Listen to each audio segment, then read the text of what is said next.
Atualidade.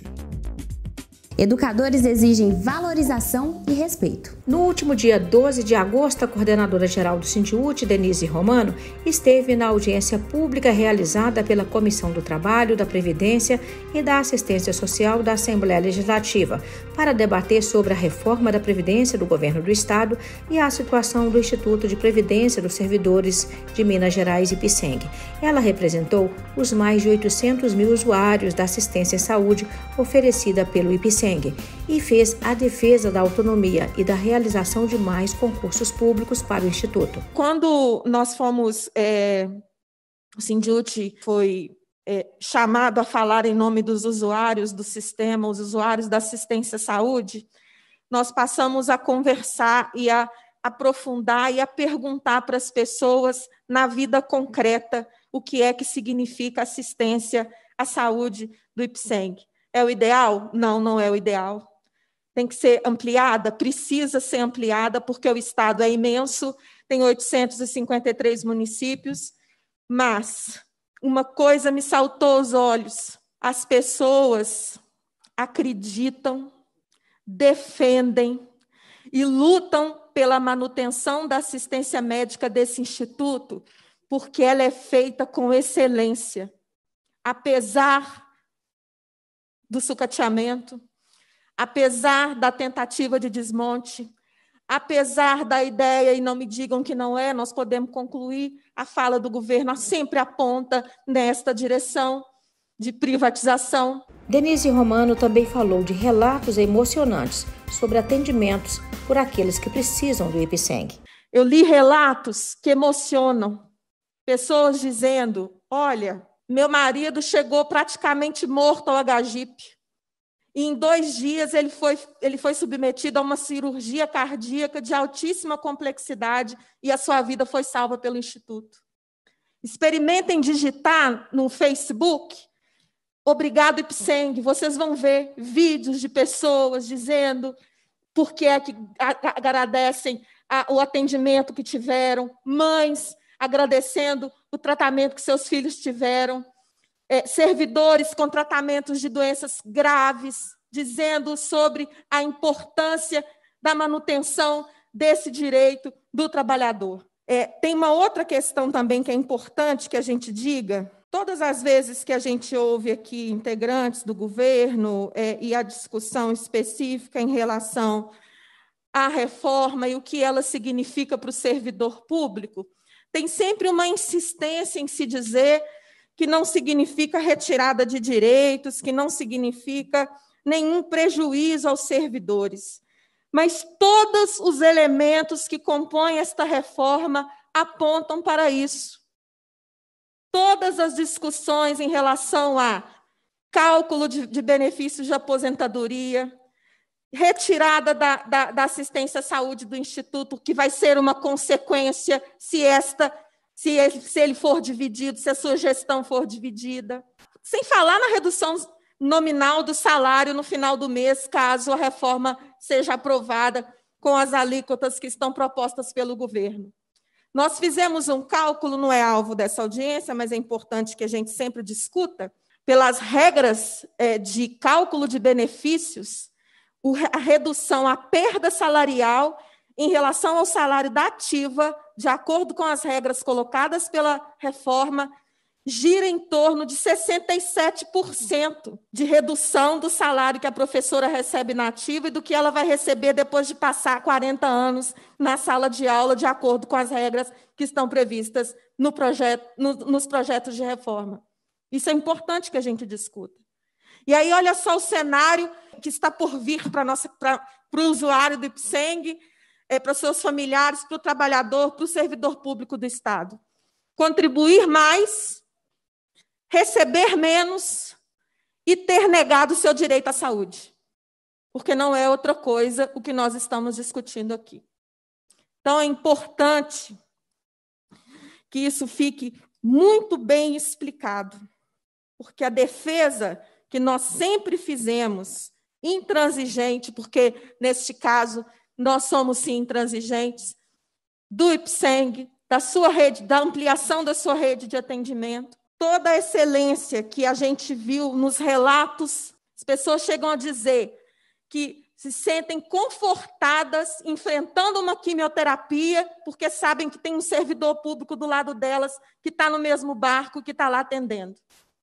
Isso não é possível de medir e de mensurar do valor que cada trabalhador, que cada usuário, que cada pessoa dessas 800 mil que nós estamos representando aqui hoje defendem e dependem dessa assistência que é prestada com excelência por mérito dos servidores públicos que estão no IPSENG. Dia 15 de julho, eu estive aqui participando, representando o Sindiúti no webinário que discutia a reforma da Previdência.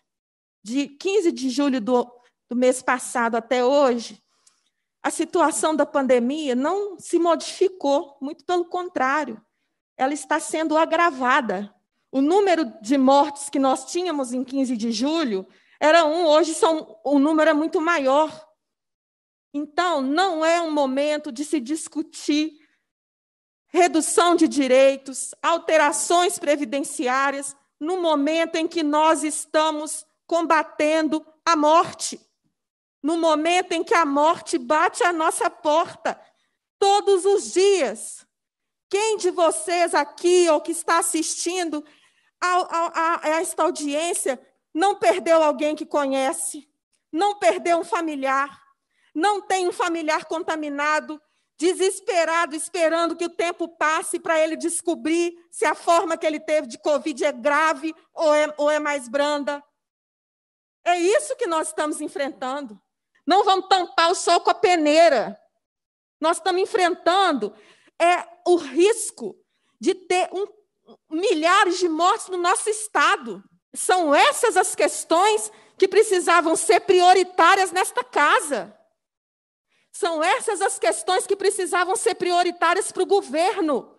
Isso não é correto, isso não é humano, isso não é aceitável num estado do tamanho de Minas Gerais, com a importância que a sua população tem para esse país. Dizer que nós defendemos que a assistência à saúde permaneça da maneira como está e nós queremos ampliação do serviço, porque é serviço de excelência. Os usuários do IPSENG, junto com a nossa categoria, que é a maioria desses beneficiários e usuários, estão aqui representados nessa fala. A deputada estadual Beatriz Cerqueira, presidenta da Comissão de Educação, Ciência e Tecnologia da Assembleia, depois de ouvir a todos, fez um relato, uma síntese das considerações que ela levantou a partir dessa audiência pública. Nós vamos terminar essa audiência pública sem ter, por parte do governo, a explicação do porquê o desmembramento do IPSENG está sendo proposto. Então, como é que nós vamos dar sequência a uma votação aqui na Assembleia de algo que o governo não conseguiu explicar? Porque foi isso que aconteceu hoje. No máximo, a explicação veio para a gente juntar tudo num lugar só. É isso que justifica um desmembramento de uma instituição centenária como é o IPSENG? É para juntar tudo num lugar só? Eu perguntava no seminário qual é o balanço que o governo tem do IPSENG. O que deu errado, que motiva o IPSENG ser um alvo da reforma, como está proposto pelo governo do Estado? Eu não fui respondida na época, achei que era um problema comigo, mas eu descobri hoje que não era um problema comigo, é porque o governo não sabe ou não quer, de fato, nos responder o porquê desse desmembramento. Importante dizer que, no caso do IPSENG, há uma construção, inclusive financeira, dos servidores. É por isso que aquela frase, o IPSENG é patrimônio dos servidores, não é um discurso, não é uma disputa de linguagem, porque, de fato, o patrimônio do IPSENG foi constituído com o dinheiro dos servidores. Segundo, nós deveríamos, então, começar debatendo uma auditoria, para tentar compreender as responsabilidades de sucessivos governos que foram retirando recursos, seja da Previdência, seja do próprio IPSENG Saúde, e que nos levou a essa situação, porque o discurso de déficit, ele tenta conversar com a população, está dizendo não tem dinheiro, a gente tem que reformar, mas se não tem dinheiro, como que nós chegamos a essa situação? Então, eu me lembrava, por exemplo, do passivo previdenciário que o governo assumiu em negociação com o Ministério, com o Ministério da Seguridade Social, o Ministério da Previdência, em 2010, um acordo homologado no STJ. Que impacto esse passivo previdenciário teve para a Previdência de Minas? Não sei. Nós deveríamos estar debatendo isso, né? Isso foi na gestão do PSDB. Que impacto teve, em 2013, a extinção do FUNPENG? Mais de 3 bilhões de reais com a extinção do FUNPENG. Foi outro dia, 2013, para debate previdenciário, né, que é geracional, 2013 está logo ali. Que impacto teve quando, em 2014, o governo do PSDB pegou o dinheiro que estava na conta do IPSENG e colocou no Caixa Único, que isso também é pouco falado, porque foi via decreto, não precisou de projeto de lei, porque o IPSENG fecharia 2014 com dinheiro em caixa. Né? Então, que impacto isso teve? O governo devolveu depois o dinheiro que pegou em 2014 que foi retirado do IPSENG. Então, é preciso que essas respostas nos venham, porque a responsabilidade está muito mais nas gestões do que nos servidores. E, portanto, não podemos ter nenhuma medida que responsabilize o servidor com esses discursos que foram feitos aqui, né? Mais eficiência e qualidade nos serviços prestados, outras frases que foram ditas aqui, né? Preciso acompanhar as transformações sociais, mas, para finalizar, eu vou didaticamente explicar o que não está sendo dito. Quando o governo aponta que quer o IPSENG como gestor do plano de saúde, e com isso quebra a ideia da seguridade, né, que é assistência, previdência e saúde, ele caminha para a privatização do IPSENG. Não está nesse projeto de lei complementar, não está nessa PEC, não precisa estar, mas quando ele retira todas as demais funções, quebra a Seguridade Social, nós estamos, então, caminhando para uma ideia, porque, inclusive, teve uma comparação aí com o plano de saúde privado, com a ideia da privatização do IPSENG. E aí a ideia da privatização do IPSENG, ela se fortalece quando você vê que todo o patrimônio do IPSENG, que tem dinheiro do servidor, será transferido. Então, eu desmembro o IPSENG, eu retiro dele o patrimônio e eu vou caminhar cada vez mais para uma gestão privada. Para vocês acharem que eu não estou tirando isso da minha cabeça, eu estudei um pouquinho para vir para essa audiência e eu achei, olha que interessante, algumas propostas que eu gostaria de ler. Assumir o bem-estar como conceito principal acerca da saúde. O problema da saúde não se limita à insuficiência de recursos. Está aí tudo bem, né? Melhorar o atendimento por meio da realocação do orçamento disponível, estabelecendo prioridades mais técnicas e menos políticas. O governo, essa é importante, o governo não deve ser o responsável direto pela oferta da saúde. Gestão compartilhada de equipamentos públicos da saúde por meio de OS e parcerias público-privadas como forma de melhorar os serviços de saúde à população. Traduzindo, privatizações,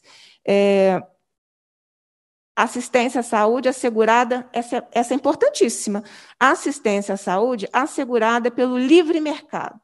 Custa menos, é mais versátil que aquela proporcionada diretamente pelo Estado. Assim, a inovação que se pretende implementar no modelo.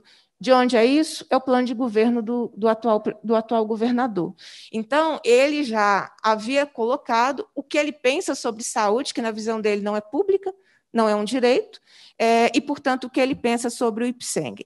Todas as discussões demonstraram não há déficit no IPSENG. Acho que isso a gente precisa compreender que o desmembramento é uma opção política com dois objetivos, a privatização do IPSENG e a resposta ao mercado financeiro, abrindo, tanto no caso da Previdência quanto no caso da assistência à saúde, para que o mercado privado tenha acesso àquilo que hoje público.